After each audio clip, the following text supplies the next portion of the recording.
Okay, well today it's a beautiful day down here. The winter has just been gorgeous here in Stephenville this year, and they say it's like this a lot. We haven't seen it. We've been down here for 5 years or 4 years, and this is the first winter that's been normal, and it's gorgeous today. It's 75 degrees and beautiful, beautiful day.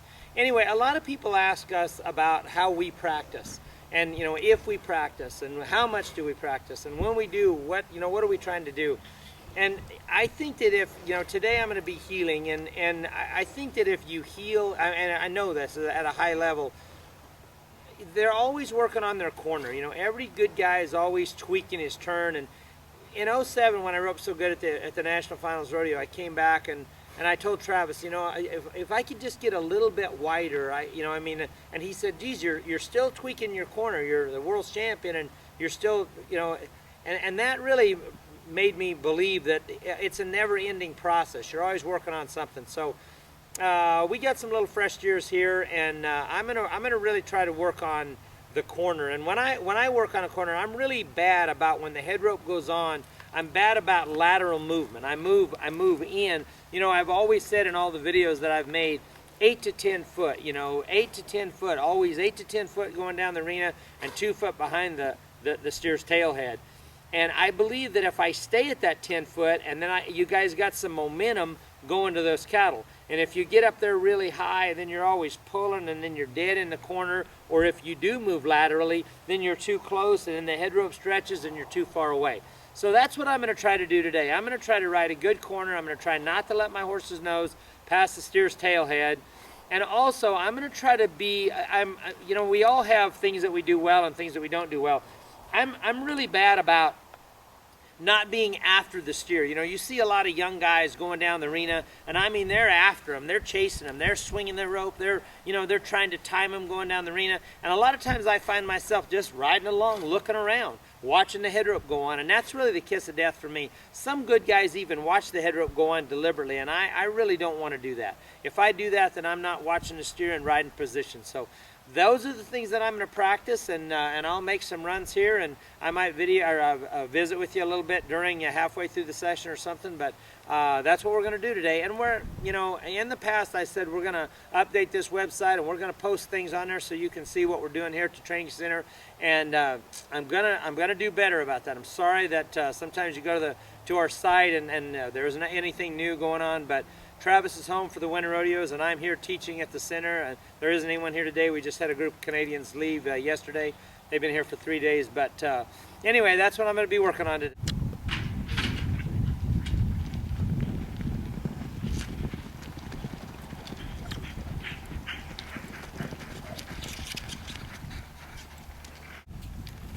Okay, well, that little paint steer, that little Holstein steer right there, I thought I rode good position. I thought I was after him. The steer went to the right. A lot of times we don't haze these cattle, these fresh steers. We'll let them drift to the right. These cattle all come from Ken Usman and Della Vuelta Cattle Company in Midland.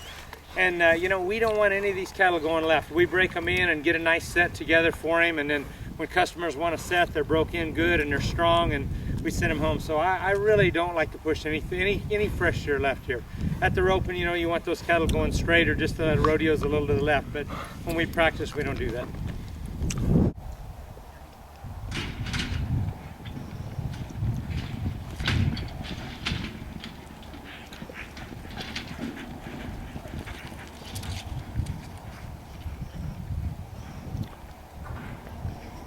Okay, well, that little steer, that was a nice run. I thought I roped him good. I really like the way I handled my slack right there. One of the things that I think a person does when you're young, and not that I'm a long ways from that, but I was always roping for myself when I was young. I was always seeing if I was heeling good and making sure I was heeling good, and am I throwing fast enough? And I've always kind of considered myself a catcher and not a guy that just throws in a switch.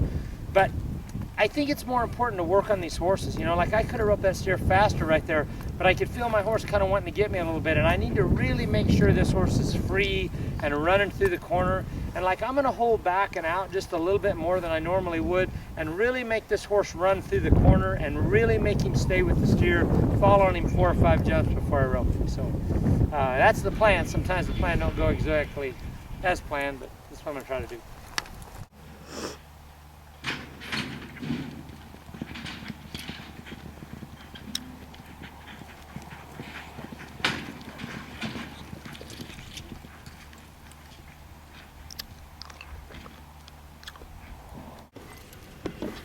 Okay, well, just like that on that little steer, you know, I felt like my horse, I felt like I was able to do exactly what I said, kind of stay back and stay wide and really make him run through the corner. And then, man, we were cruising along there behind him, and all of a sudden he tried to get me. You know, so I think that you just got to do that over and over and over until that doesn't happen.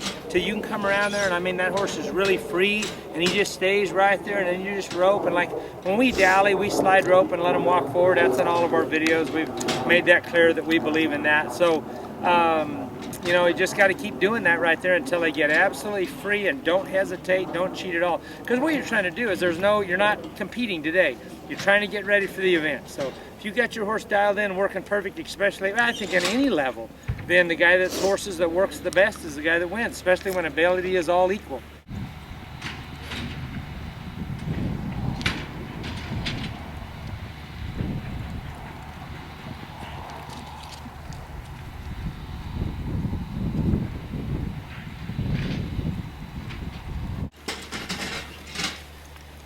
Oh, okay, well, just making progress, you know, I mean, and like, see what I try to do, and I think it's really important that you do this, and you have to do it against good guys, is I don't want my horse's nose to go past the tail head. And I've said this on the videos before, you don't want to go through the roping position and then back to it. You want to just be able to go to it. And so I felt like I did good right there. I mean, I felt like I was closing in on the steer, and I picked my horse up and just measured the distance and then stayed right with him. A little bit short at the end, but still dallying and letting him walk through it and sliding through the rope. So I'm going to get on another horse here. That's a horse that I rode at the BFI. And this horse doesn't hardly need any tuning at all. I mean, I'll say that and he'll work poorly, but this horse, when I rope on him, I'm just trying to give him some work. So here we go.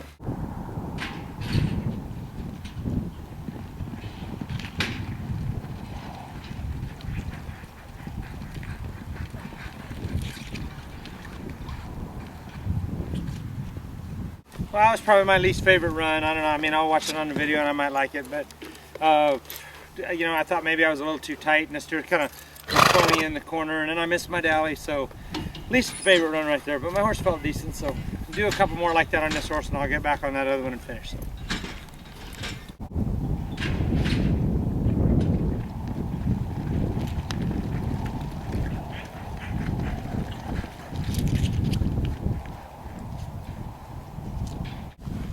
Well, there's an example. I mean, that little steer's hitting the ground 1,000 miles an hour, and if you're not after a steer like that going down the arena, you can't catch up to him. You know what I mean? If you're swinging slow, it's tough to, you know, by the time you finally rope him, clear over here. So I was pleased with that. My horse felt really good. And one of the things that I've changed with this rope, now this is a, you know, a practice rope that I've had here, but I have made a change in my ropes. I still use Rattler. I will continue to use Rattler. But in another segment, I want to talk about some changes that I've made with the way my ropes are tied, and my idea has always been, you know, my Hondu's a certain way. So anyway, I'll cover that in another segment. But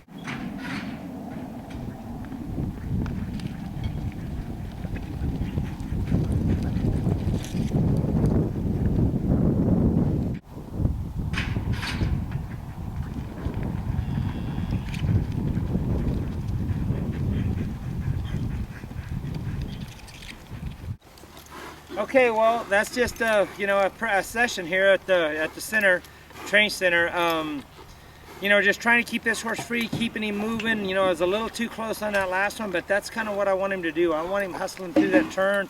I want him running around there. I want him to stay right there, to give me plenty of time to dally. You know, everybody's wanting big stoppers, and at the level that we rope at, these steers are going so doggone fast. But if you got a horse that's just a little bit cheaty and a little bit short, it's tough to get both feet every time. So anyway, that's just a session. And listen, I really appreciate you coming to the website.